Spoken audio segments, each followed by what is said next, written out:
그 땅에 기근이 들었다. 그 기근이 너무 심해서 아브라함은 이집트에서 얼마 동안 몸부쳐서 살려고 그리로 내려갔다. 이집트에 가까이 이르렀을 때 그는 아내 사레에게 말하였다. 여보, 나는 당신이 얼마나 아리따운 여인인가를 잘 알고 있어. 이집트 사람들이 당신을 보고서 당신이 나의 아내라는 것을 알면 나는 죽이고 당신은 살릴 것이요. 그러니까 당신은 나의 누이라고 하시오. 그렇게 하여야 내가 당신 덕분에 대접을 잘 받고 또 당신 덕분에 이 목숨도 부지할 수 있을 거요. 아브라함이 이집트에 이르렀을 때 이집트 사람들은 아브라함의 아내를 보고 매우 아리따운 여인임을 알았다. 바로의 대신들이 그 여인을 보고 나서 바로 앞에서 그 여인을 칭찬하였다. 드디어 그 여인은 바로의 궁전으로 불려 들어갔다. 바로가 그 여인을 보고서 아브라함을 잘 대접하여 주었다. 아브라함은 양떼와 소떼와 암나귀와 순나귀와 남녀종과 낙타까지 얻었다. 그러나 주님께서 아브라함의 아내 사레의 일로 바로와 그 집안에 무서운 재앙을 내리셨으므로 바로가 아브라함을 불러서 꾸짖었다. 어찌하여 너는 나를 이렇게 대하느냐? 저 여인이 너의 아내라고 왜 일찍 말하지 않았느냐? 어찌하여 너는 저 여인이 내 누이라고 해서 나를 속이고 내가 저 여인을 아내로 데려오게 하였느냐? 자, 내 아내가 여기 있다. 데리고 나가거라. 그런 다음에 바로는 그의 신하들에게 명하여 아브라함이 모든 재산을 거두어서 그 아내와 함께 나라 밖으로 나가게 하였다. 아멘. 앉으시기 바랍니다. 우리 말씀을 해서 기도하도록 하겠습니다. 하나님 아버지, 저희들이 말씀을 접하고 듣는 것은 복입니다. 그런데 이 말씀이 정말로 복이 되기 위해서는 하나님의 도우심과 성령님의 가르치심과 또 깨우쳐 주심이 필요합니다. 또 말씀은 우리 각자가 겪고 있는 상황이 조금씩 또는 때로는 많이 다를지라도 우리 모두에게 하나님께서 말씀하실 수 있음을 믿습니다. 이 시간 하나님께서 우리에게 말씀하여 주셔서 우리의 인생의 좌표를 알고 우리가 누구인지 신분을 다시 한번 확인하고 또 우리가 어떤 길을 가고 있는지 다시 한번 깨닫게 하시고 우리가 얼마나 복된 인생인지를 다시 한번 알게 하셔서 하나님을 향한 감사와 찬송이 우리의 반응이 되고 우리의 결과가 되게 하여 주시옵소서. 예수님 이름으로 기도합나이다. 아멘. 우리는 이 아브라함의 삶의 시리즈를 통해 가지고 아브라함의 믿음의 여정, 인생 여정을 통해서 우리가 아브라함에게 하나님은 어떻게 믿음의 여정을 인도하셨는가, 또 우리에게 그것은 무슨 의미가 있는가 이런 걸 살펴보고 있는데, 자, 오늘은 아브라함이 이제 지난 시간까지는 하나님의 부르심을 받아가지고 가나안 땅에 들어갔죠. 가나안 땅에 들어가니까 소수이고 그리고 외지이고 그리고 낯선 민족들이고 굉장히 위험이 있고 두려움이 있고 그래서 여기저기 옮겨 다니면서 그렇게 힘든 세월을 보냈을 거예요. 힘들고 또 두렵고 또 억울한 일도 겪었을 겁니다. 왜냐하면 좋은 땅을 차지할 수 없고 자기가 자리 잡았다가도 그 토착민들이 와가지고 쫓아내면 쫓겨나야 됐을 것이고 그래서 서러움도 많이 받았을 것 같아요. 그런 이야기가 다 자세하게 기록이 안 돼 있지만 여러분이 상상해 보면 충분히 상상할 수 있죠. 텃세라는 게 있죠. 텃세라는 게 있기 때문에 가서 내가 좋은 것을 취할 수 없고 내가 취했다가도 그 토착민이 와서 나가라고 하면 나가야 되고 그렇게 나약한 속에서 굉장히 위험하고 억울한 삶을 살았을 텐데 여기에 설상가상으로 이제 기근이 왔습니다. 기근이 왔는데 고대 사회에서 흔히 있었던 일이죠. 기근이라는 것은 주로 가뭄에 의해서 발생되는데 가뭄이 와서 기근이 오면 식량이 없기 때문에 생과 사의 문제가 되죠. 생존의 문제가 되는데 이 기근이 어느 정도냐면 10절 보시면 그 땅에 기근이 들었다. 그런데 그 기근이 너무 심하다. 기근이 심한 것도 굉장히 힘들지만 너무 심하다는 것은 강조죠. 기근이 너무 심하다. 기근이 심하게 왔는데 기근이 너무 심하게 와서 그래서 너무 심해서 어떤 선택을 해야 돼요. 왜냐하면 그 자리에 있으면 죽을 수밖에 없습니다.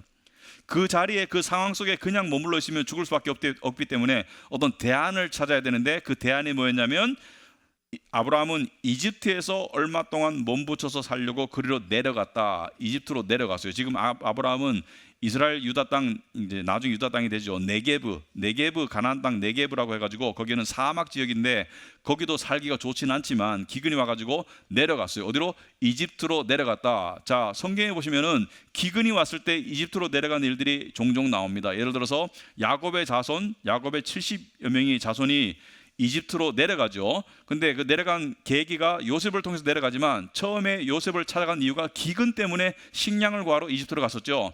그래서 이집트는 당시 사회에서 강대국 중에 하나이며 또 동시에 나일강을 끼고 있기 때문에, 그러니까 수자원이 비교적 풍부하기 때문에, 그래서 이 토지가 비옥하고 그래서 작물이 잘 자라고, 그래서 기근에도 가장 나중에 영향을 받는, 그러니까 이집트까지 기근이 오면 그건 끝장난 거예요. 그러니까 이집트는 비교적 그래도 곡식을 구할 수 있는 그런 곳이기 때문에 그쪽으로 내려가서 거기서 곡식을 먹고 그리고 연명하겠다, 그렇게 해서 이집트로 내려갔는데, 여러분 여기서 보시면은 성경에는 이집트가 하나님의 백성에게 도피처로 사용된 적이 여러 번 있습니다. 아까도 말씀드렸듯이 지금 아브라함의 경우도 있고 이스라엘 백성들, 야곱의 자손들도 요셉을 통해서 이집트로 내려갔고요. 처음에 기근 때문에 내려갔고, 예수님께서도 베들레헴에서 나셨죠. 베들레헴에서 나셨는데 이 동방박사가 헤롯 왕을 만나가지고 자기들이 지금 메시아의 나심을 지금 경배하러 간다. 그래서 헤롯 왕이 자기 왕자가 위험해질까봐 메시아가 어디서 날지를 성경학자들을 통해서, 미가서를 통해서 베들레헴 작은 고을에서 날 것이라는 것을 알아채고, 그리고 베들레헴에 있는 2살 아래에 있는 아기들을 다 죽였을 때 그때 천사가 요셉에게 나타나서 어디로 가라 그랬어요? 이집트로 내려가라. 그래서 예수님조차 이집트에서 피신하셨다가, 아브라함도 마찬가지고 이스라엘 백성들도 이집트에서 살다가 400여 년을 살다가, 그리고 예수님도 이집트에 내려가시다가 다시 다 가나안 땅으로 복귀하죠. 이게 하나의 패턴입니다. 하나님께서 당신의 백성을 보호하실 때 이집트를 사용하셨고 또 이집트에서 나오게 하시고, 하나의 패턴이다. 자, 그런데 아무튼 기근을 피해서 아브라함은 아내와 그리고 조카 롯과 그리고 가축 때와 그리고 종들을 데리고 이집트로 내려가는데 문제가 생겼어요. 예측 가능한 문제가 발생했습니다. 상황을 예측해 보니까 자기 아내가 너무 예뻐요. 좀 이해가 안 되는 게, 저는 제 눈의 안경인 줄 알았는데 나중에 이집트 사람들도 보니까 너무 예쁘다고 하니까 진짜 예뻤던 것 같아요. 근데 예뻐도 여기 보시면은 11절 보시면은 그는 아내 사라에게 말했다. 나는 당신이 얼마나 아리따운 여인인가를 잘 알고 있어. 여기도 강조가 들어갔죠. 당신이 아름답다라는 정도가 아니라 당신이 얼마나 아름다운 여인인가를 잘 알고 있어. 지금 사라의 나이가 60대 중반인데 그때도 이렇게 아름답다. 굉장한 미모라고 생각합니다.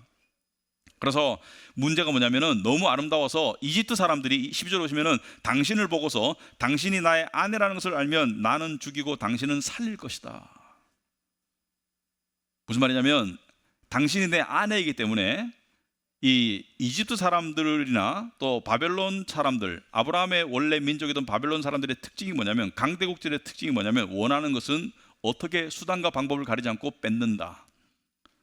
그것이 재물이든 여인이든 원하는 것은 수단과 방법을 가리지 않고 뺏는다. 그러니까 아브라함의 아내를 뺏기 위해서는 아브라함을 죽여야 돼요. 왜냐하면 남편이 살아있는 상태에서는 뺏으면 별로 안 좋으니까 죽일 수밖에 없다. 그래서 12절에 당신을 보고서 당신이 나의 아내라는 것을 알면 나는 죽이고 당신을 살릴 것이다. 그래서 어떻게 하자고요? 13절 보니까 그러니까 당신은 나의 누이라고 하시오. 거짓말을 하자. 이집트는 내려가야 되겠고 가서 나의 누이라고 거짓말을 하자. 그러면 어떻게 될 것인가? 그렇게 하여야 내가 당신 덕분에 대접을 잘 받고 또 당신 덕분에 이 목숨도 부지할 수 있을 거요. 지금 아브라함이 판단하는 상황은 이것입니다. 내가 당신을 누이라고 하면 분명히 그 족속 중에 누가 당신을 아내로 데려갈 것이다. 그러면 나를 죽이지 않고 데려갈 것이다. 왜? 오빠를 죽일 이유는 없는 것이죠. 그러니까 지금 아브라함은 아내를 팔아먹을 아내를 누이라고 하고 그리고 빼앗길 각오를 하고 있고요. 더 나아가서 지금 아브라함의 문제가 뭐냐면은 더 나아가서 당신 덕분에 대접을 잘 받고 여기까지 지금 가고 있어요. 지금 보면 아브라함은 사실 굉장히 안 좋은 상태입니다. 믿음도 안 좋고요. 도덕관념도 아주 낮고요. 그러니까 아내의 정절을 타협해서, 그리고 또 더 나아가서 굉장히 계산적이고 세상적이에요. 예를 들어서 아브라함이 목숨이 경각에 달려서 아내에게 미안하지만 내 누이라고 좀 거짓말을 하자. 이것도 사실은 좀 하기 어려운 이야기죠. 아내의 정절을 타협해야 되니까. 근데 거기서 더 나가지고 대접까지 잘 받겠다는 그런 계산적인 말을 한다는 것은, 이것은 사실은 상식 밖의 행동이죠. 그러니까 굉장히 믿음도 안 좋고 도덕성도 낮고 그리고 굉장히 세상적이고 계산적이에요. 왜냐하면 아브라함의 출신이 갈대아 출신이기 때문에 그 당시의 문화를 아직 벗어나지 못했어요. 그래서 아브라함이 믿음의 조상이다 우리는 이렇게 부르고 있지만 그것은 하나님의 역사의 결과물이고 아브라함은 굉장히 안 좋은 상태입니다. 믿음도 좋지 않고요. 그리고 도덕적으로 문제가 많아요. 그리고 계산적이에요.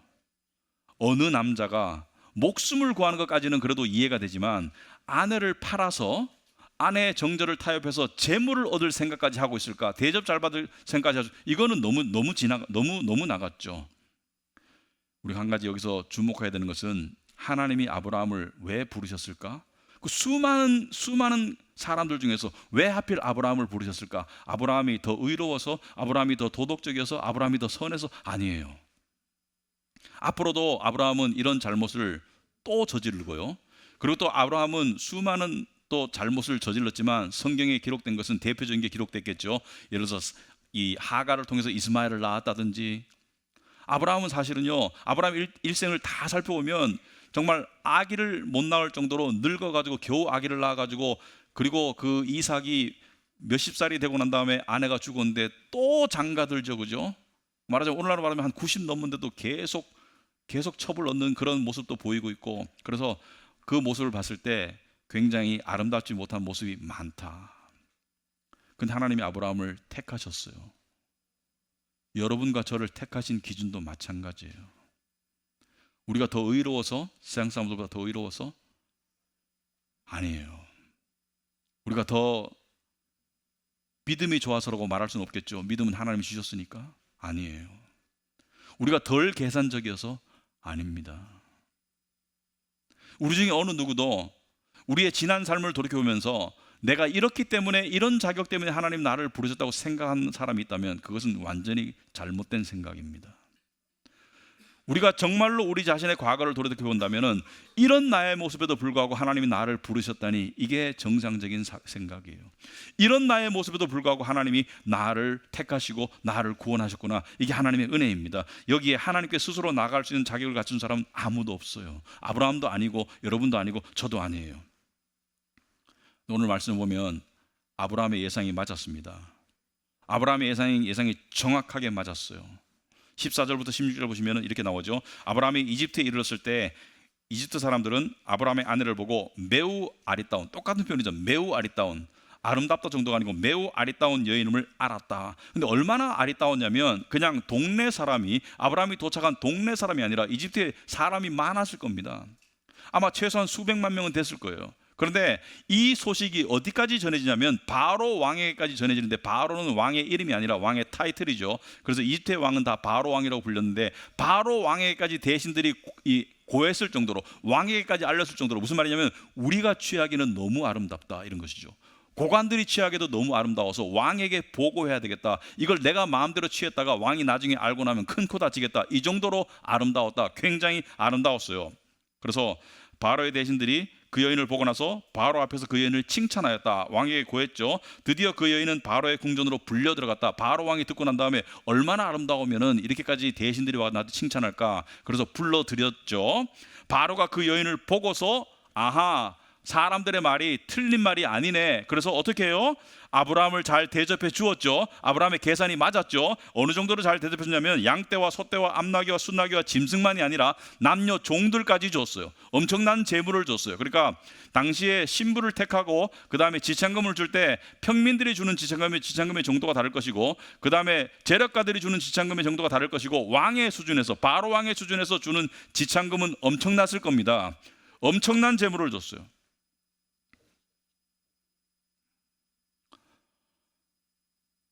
그런데 만약에 아브라함이 처음부터 거짓말을 안 하고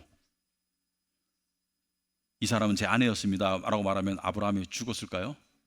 안 죽었을 겁니다. 왜냐하면 당연히 안 죽었죠. 왜냐하면 하나님의 약속이 뭐예요?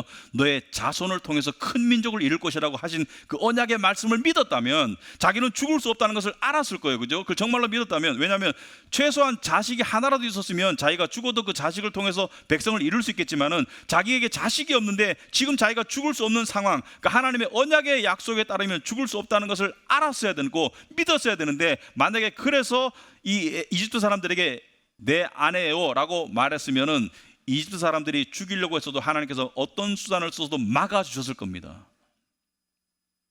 그런데 그의 거짓말 때문에 하나님이 정하신 행로에서 벗어나는 듯이 보였어요. 상황이 벗어나는 듯이 보여요. 근데 하나님께서 가만히 계실까? 하나님께서 이 상황을 두고 보실까? 왜냐하면 하나님의 최초의 언약은 아브라함과 사레를 통해서 자손을 주시겠다는 것이기 때문에 이 이상하게 틀어진 상황을 하나님께서 개입하셔서 하나님이 빗나간 행로를 바로잡아 주시죠. 어떻게? 17절에 그러나 주님께서 아브라함의 아내 사레의 일로 바로와 그 집안에 무서운 재앙을 내리셨다. 이 재앙이 어떤 재앙인지 소개가 안 되어 있습니다. 어떤 재앙인지 소개가 안 되어 있지만 얼마나 무서웠으면 아브라함을 불러서 아브라함을 꾸짖어요. 어째 네가 나에게 거짓말을 했느냐? 어째 너의 아내라고 말하지 않고 누이라고 말해서 내가 저 여인을 아내로 데려오게 했느냐? 그래서 내가 이 꼴을 당하게 했느냐? 어서 저 여인을 데리고 내 땅에서 나가거라 하면서 뭘 줘요? 내가 너에게 준 모든 재산을 거두어서 같이 나갈 수 있도록 대신들에게 명령해요. 그러니까 재산을 안 뺏어요. 줬는 이 지참금을 안 뺏고 다 줘서 내보내는데, 여기서 우리는 하나의 패턴을 볼 수 있어야 합니다. 하나님 이런 걸 좋아하세요. 어떤 큰일에 예고편을 보여주실 때가 있는데, 여러분이 출애굽 사건을 보시면 하나님께서 바로 왕에게 재앙을 내리고 아브라함과 그의 아내와 그의 식구들은 재물을 가지고 떠나죠. 그리고 수백 년 뒤에 이스라엘 백성들은 애굽 땅에서 모세의 10가지 재앙을 통해서 바로 왕의 항복을 받아내고, 그리고 떠날 때 뭘 가지고 떠났어요? 재물을. 이집트 사람들의 재물을 가지고 떠났죠. 이게 하나의 패턴입니다. 하나님께서 이 패턴을 보여주시는 거예요. 여기서 우리가 한 가지 주목할 게 있습니다. 그게 뭐예요? 여러분이 이 성경 말씀을 읽으면은 궁금증이 생길 때가 있습니다. 저도 이 부분이 궁금했어요. 뭐냐면 지금 인간적인 관점에서는 누가 잘못했어요? 인간적인 관점에서 누가 잘못했어요? 아브라함이 잘못했죠.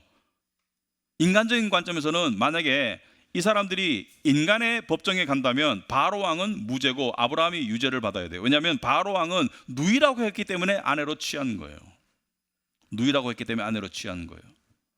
아브라함이 거짓말을 했기 때문에 아브라함의 잘못이 있는데, 왜 하나님은 아브라함에게는 한마디 꾸지람이 없으시고 바로 왕은 재앙으로 치시는가? 이게 궁금해야 됩니다. 왜 바로 왕을 재앙으로 치시고 아브라함에게는 왜 너는 거짓말했니? 왜 너는 믿음 없이 거짓말하고 그랬니? 바로 왕에게는 재앙을 낼 것이 아니라 너는 거짓말에 속아서 그렇게 했기 때문에 면죄부를 줘야 될 것 같은데 왜 하나님께서는 바로 왕을 재앙으로 치시고 아브라함은 그냥 두셨을까? 왜 그랬을까?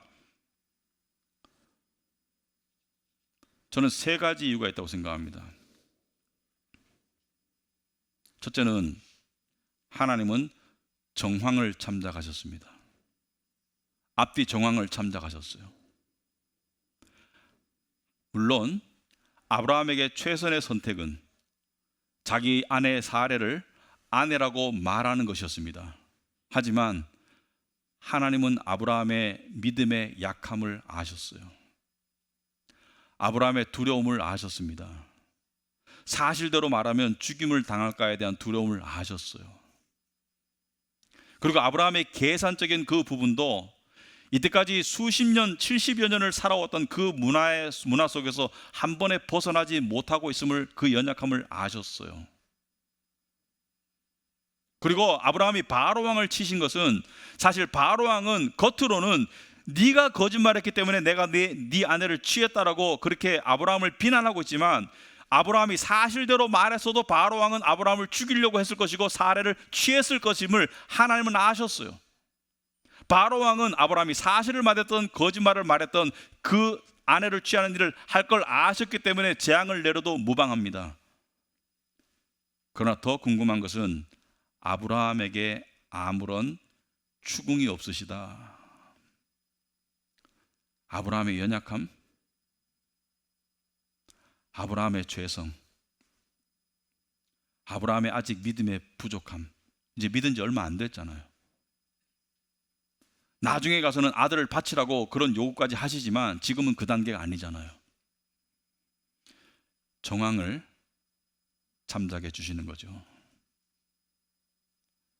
예를 들어서 어느 사람이 사업을 하다가 정말 절대절명의 위기에서 정말 정도대로 가면은 망할 것 같은 상황 속에서 약간 옆길로 갈 때도 있고요.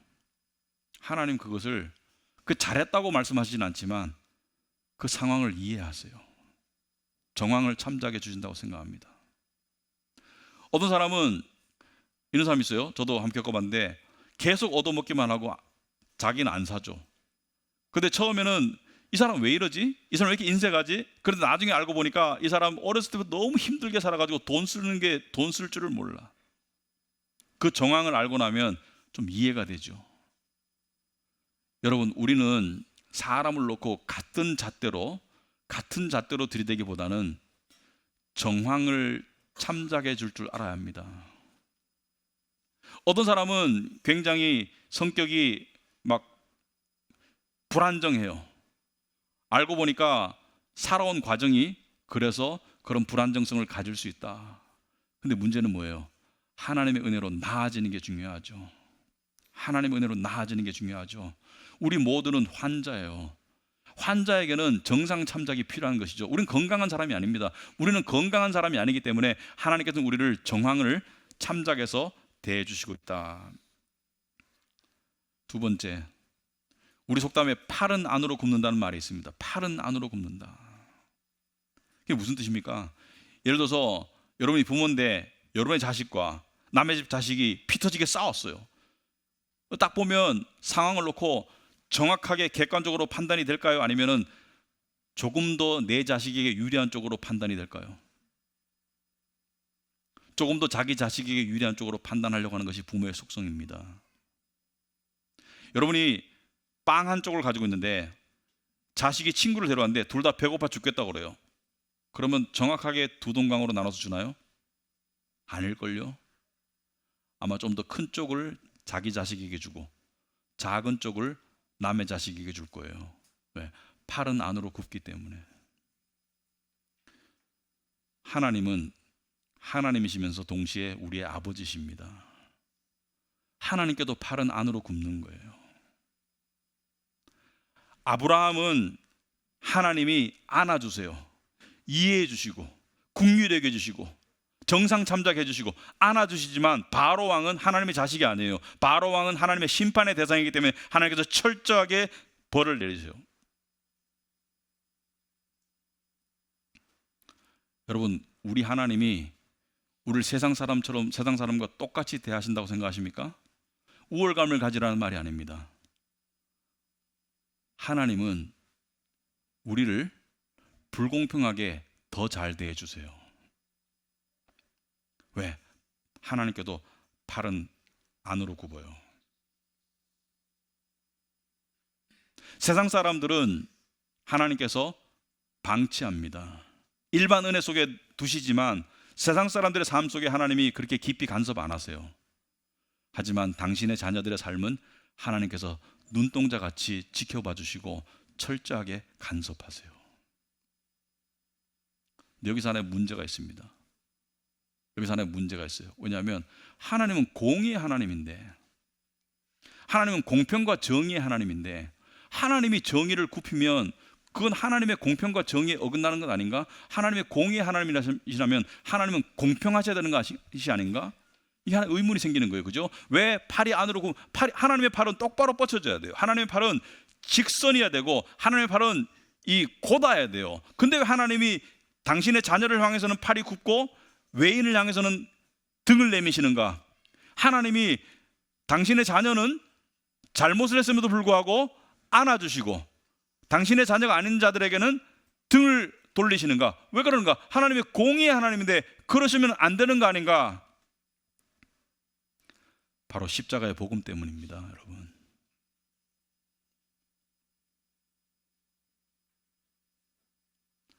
하나님에겐 진짜 아들이 있었죠. 아브라함이나 우리 같이 입양당한 아들이 아니라 그 진짜 아들에게 하나님께서는 팔을 안으로 굽히지 않고 밖으로 내치셨어요. 그 진짜 아들은 죄도 없는데,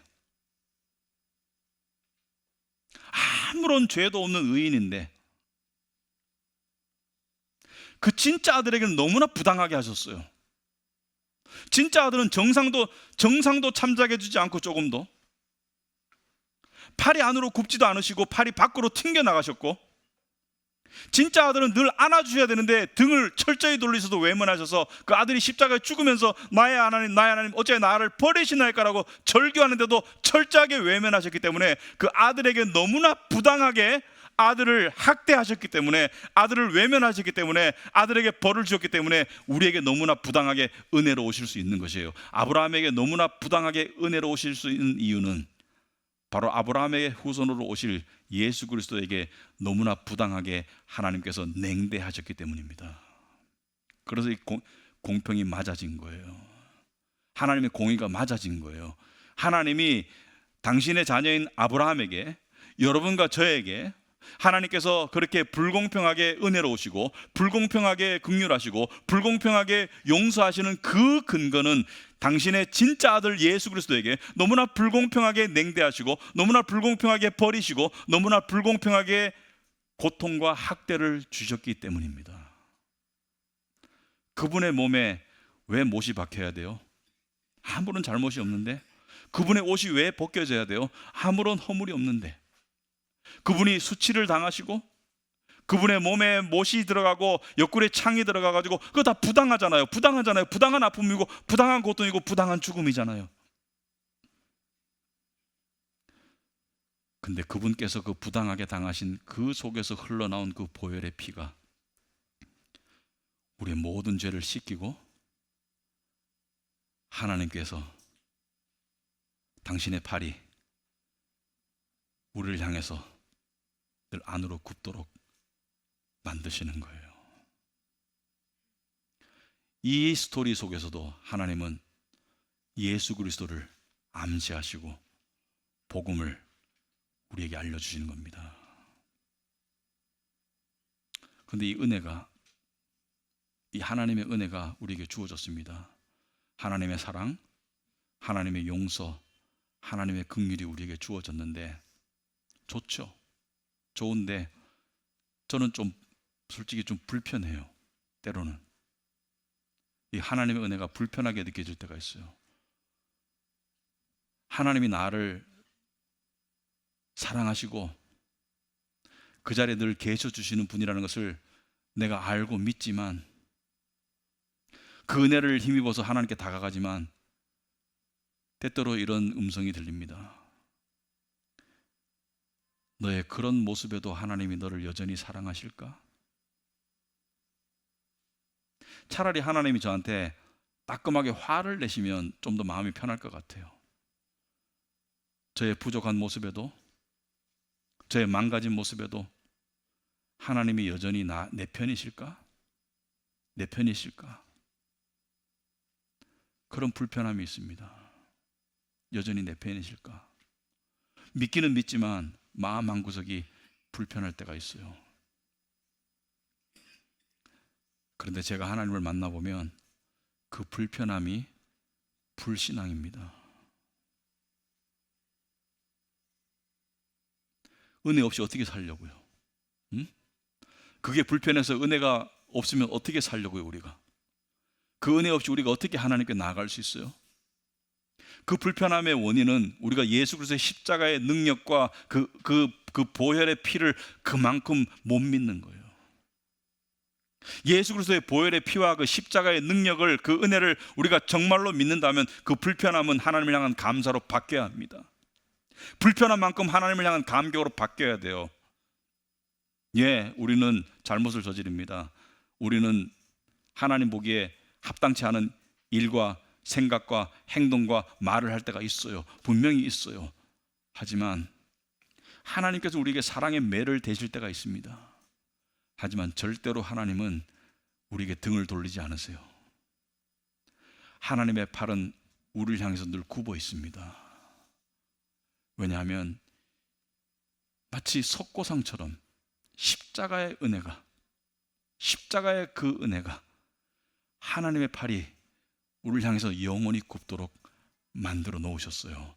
그게 하나님의 작정이고, 그게 하나님의 결심이고, 그게 하나님의 언약의 약속입니다. 그것을 믿으시기 바랍니다. 그것을 믿는 자들이 살아가는 방식이 바로 신앙생활입니다. 예배와 섬김과 드림, 그것이 믿는 자들이 하나님의 은혜에 보답해 나가는 신앙생활입니다. 소홀함 없는 예배, 마음을 담은 섬김, 희생이 따르는 드림, 하나님의 예배, 하나님의 교회, 하나님의 공동체를 향한 그 사랑, 그것이 우리가 하나님을 사랑하는 방법입니다. 눈에 보이지 않는 하나님을 어떻게 사랑해요? 그 은혜에 어떻게 보답해요? 눈에 보이는 예수 그리스도의 몸된 교회를 사랑함으로써 하나님의 사랑을 보답해 나가는 거예요. 하나님은 마치 하나님의 손이 마치 기부싼 손처럼, 영구 기부사신 손처럼 우리를 감싸고 우리를 향해서 굽어 있듯이, 우리가 그만큼 안 되지만 하나님과 그분의 교회를 향한 우리의 마음이 점점 더 우리도 그쪽으로 마음이 굽고 돌아가기를 원하세요. 그런 삶으로 우리가 나아가야 되겠습니다. 세상이 많이 어지럽고 흉흉하죠. 세상이 어지럽고 흉흉한 것은, 우리는 무슨 정치 문제, 경제 문제 여러 가지로 이야기하는데요, 가장 근본적인 원인은 다 등 돌리고 살고 있기 때문이에요. 아무리 경제가 어렵다 하더라도 우리가 서로를 향해서 마음이 하나가 되어 있으면 이거 어렵지 않아요. 등 돌리고 있기 때문이에요. 하지만 우리 교회는 달라야 합니다. 우리는 등 돌리는 그런 상태로 살아가면 안 됩니다.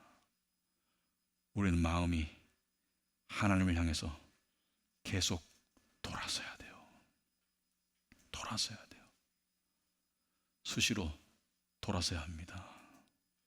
그럴 때 우리의 삶이 달라지게 됩니다. 아브라함도 달라졌어요.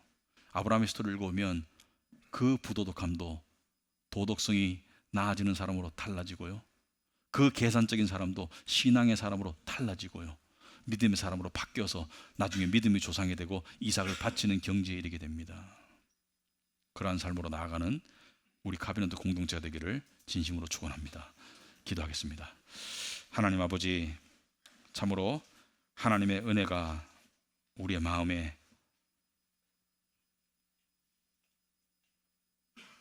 다가옵니다. 그 은혜를 우리가 다시 한번 생각하면서, 우리가 세상 때문에 다치고, 또 세상 때문에 심지어 다치고, 그리고 우리의 죄 때문에 강팍해진 마음들이 있다면, 이 시간 하나님의 은혜로 우리의 강팍한 마음이 녹아지고, 다친 마음이 주님과 주님의 백성들을 향해서 열리고, 그리고 다친 마음에 회복이 있을 수 있도록 주님 도와주시옵소서. 하나님, 우리도 하나님을 사랑합니다. 하나님 우리를 사랑하셨기 때문에 저희도 하나님을 사랑해 나가겠습니다. 예수님 이름으로 기도합나이다. 아멘.